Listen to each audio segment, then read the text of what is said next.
My mother-in-law humiliated me for 2 weeks while I cared for her for free. But when her perfect daughter abandoned her, she came back begging and I left her crying on the phone. I'm 32 years old. I'm a nurse.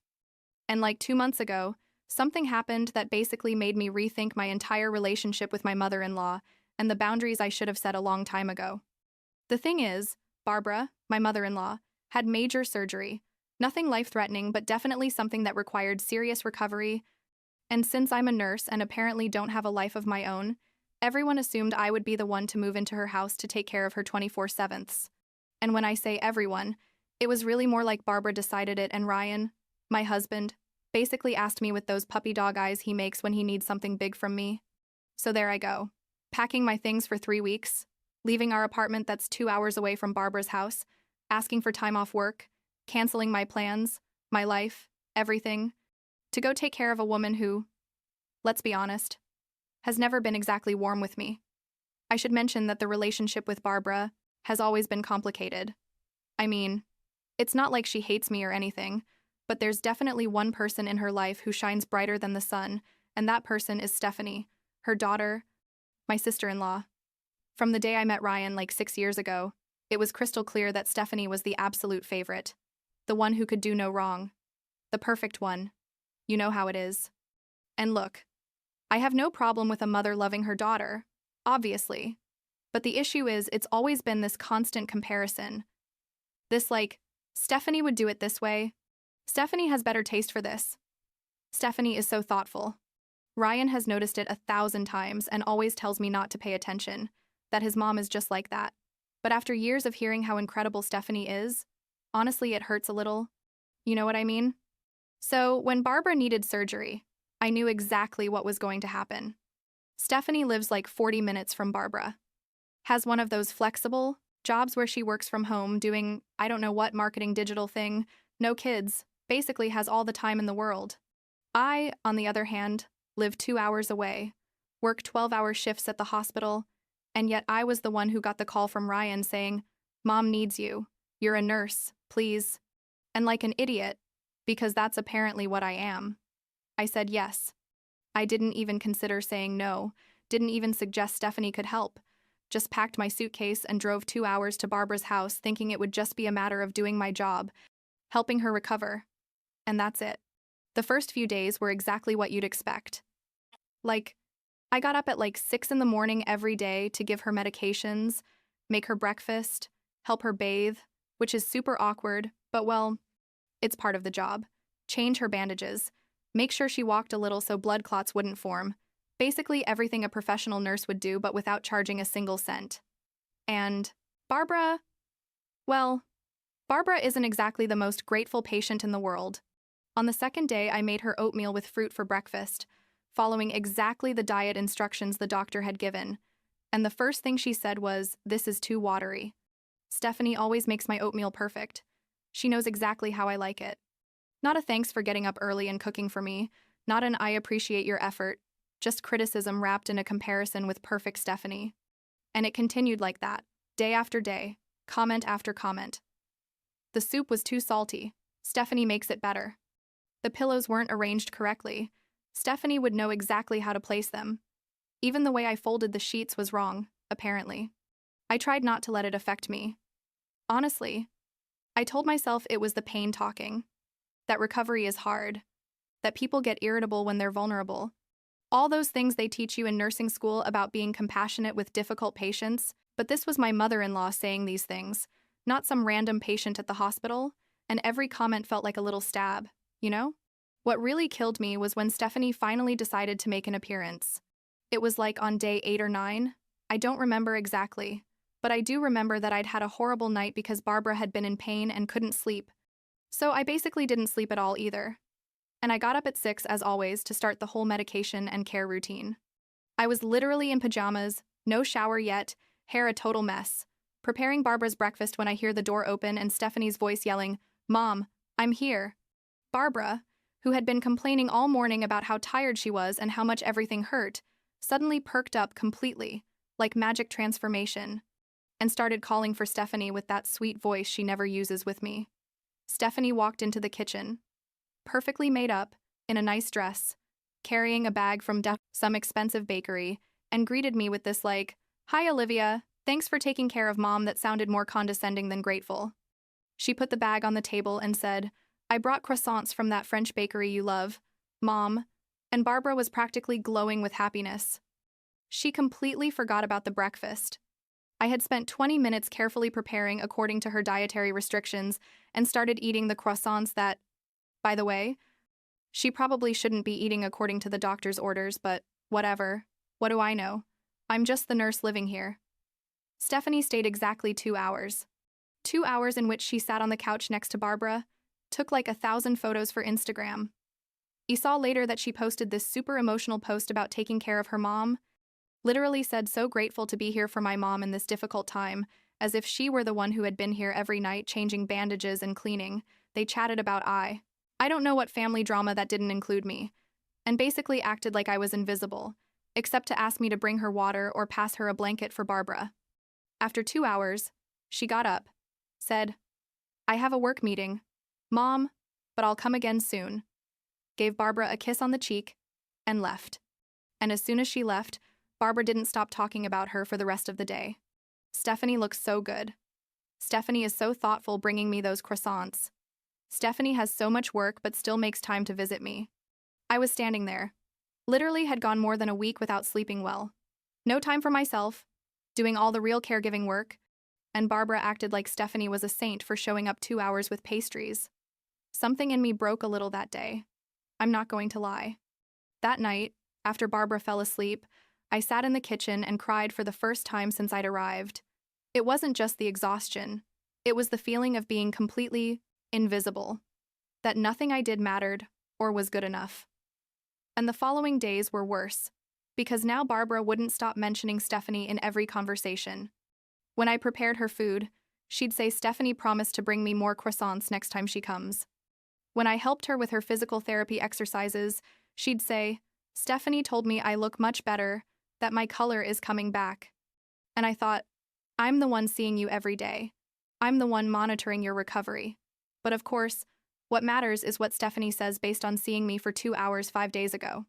I think the moment I really exploded was like 2 weeks after moving into Barbara's house. It had been an especially difficult day. She'd had more pain than normal, and I'd had to call the doctor, adjust her medications, be super attentive all the previous night. I was exhausted, literally running on coffee and pure willpower. And that afternoon, I was preparing dinner, following the diet she needed, and Barbara said from the living room, "This smells weird. What are you doing?" I explained, I was making steamed chicken with vegetables. Exactly what the doctor had recommended.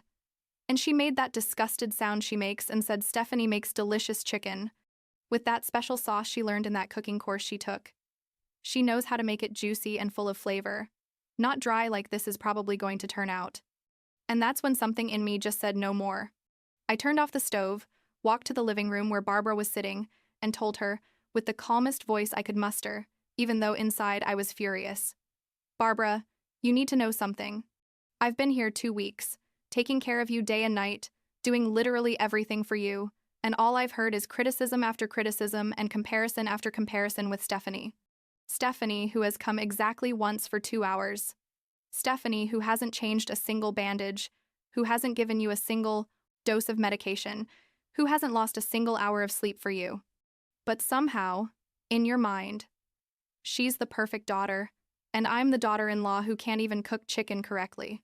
Barbara looked at me like I'd slapped her, and for a second I thought maybe she'd apologize. Maybe she'd realize how unfair she'd been. But instead, she said in that defensive voice she uses, "Well, I didn't know keeping score was part of taking care of someone. I thought you were doing it because you loved me, not so I'd thank you every 5 minutes." And that hurt more than anything else she'd said, because she was turning everything around, making me the bad guy for simply wanting a little bit of recognition after sacrificing my entire life for 2 weeks. That night, I called Ryan, and I think it was the first time he really heard how bad things were. I told him everything, the constant comparisons, the total lack of gratitude, how invisible I felt. And to his credit, he got furious. He told me, "Olivia, come home. Seriously, pack your things and come home." My mom can hire a nurse, or Stephanie can finally do something useful. You don't have to put up with this. And honestly, those words felt like the first breath of fresh air in 2 weeks. But still, I felt guilty. You know? I felt like I was abandoning someone who needed me, like I was being selfish for wanting to leave. So, I decided to give Barbara one more chance. The next day, I tried to talk to her again, calmer, explaining how I felt without accusing her. I told her I understood that recovery was hard, that I wanted to be there for her, but that I needed her to also see my effort and value it. And Barbara, instead of really listening to me, said in that tone she uses when she's being kind of passive-aggressive, "It seems like you don't want to be here anymore. Like you're already emotionally checked out or something. Maybe you should leave if it bothers you so much." Stephanie would be happy to come stay. She would never complain about taking care of her mother. And that's when I knew that's it. It's over. I told her, with the firmest voice I've used in my life. You know what, Barbara? You're right. I should leave. I'll call Stephanie right now and tell her she has 3 hours to get here because I'm going home. And before Barbara could say anything else, I went up to my room, packed all my things, which was super satisfying, throwing everything in the suitcase without care, and came down with my phone in my hand. I called Stephanie right there, with Barbara watching me from the couch with an expression between shock and anger. Stephanie answered with that cheerful tone she uses, and I told her, without preamble, "Stephanie, your mom needs you. I'm going home right now, so you need to come take care of her." She obviously got defensive immediately, saying she had work, that she couldn't just drop everything, and I cut her off and told her honestly, I don't care. Stephanie, I left my job, my house, my life, for 2.5 weeks. You can handle the rest of her recovery, or you can hire someone. But I'm done here. And I hung up before she could respond. Barbara was in total shock. I think she'd never seen me stand up to anyone like that. And she started with the you can't just leave. What will people say? Ryan is going to be so disappointed. And I, honestly, in that moment didn't care about any of that anymore. I told her, Barbara, what people are going to say is the truth, that your favorite daughter finally has to do the work instead of just showing up for Instagram photos. I left you prepared food for 2 days in the fridge. Your medications are all organized and labeled, and you have the doctor's number on the fridge. You'll be fine until Stephanie gets here. And I left. I just left. Walked to my car with my suitcase and drove 2 hours back home crying half the way. Not from sadness, but from pure relief and liberation. Ryan was waiting for me when I arrived, and he hugged me, for what seemed like forever. He didn't say anything about disappointing his mom or ruining his family relationship. He just told me you should have left a week ago. I'm so sorry. That night I slept for the first time in 2.5 weeks for real, without waking up every 2 hours to check on someone, without medication alarms. I just slept. The first few days after returning were weird. I kept expecting the phone to ring, for Barbara to call yelling at me, or for Ryan to tell me I'd ruined everything, but nothing happened. Until 4 days later, my phone rang, and it was Barbara. I answered, expecting an apology, or at least some acknowledgement, and what I heard was pure panic in her voice. Olivia, I need you to come back. Please. Stephanie never came. She only came that first night for 3 hours and then said she had too much work and that she'd hire someone, but she hasn't, and I can't do this alone, and I need help with the bandages, and I don't know if I'm taking the medications correctly.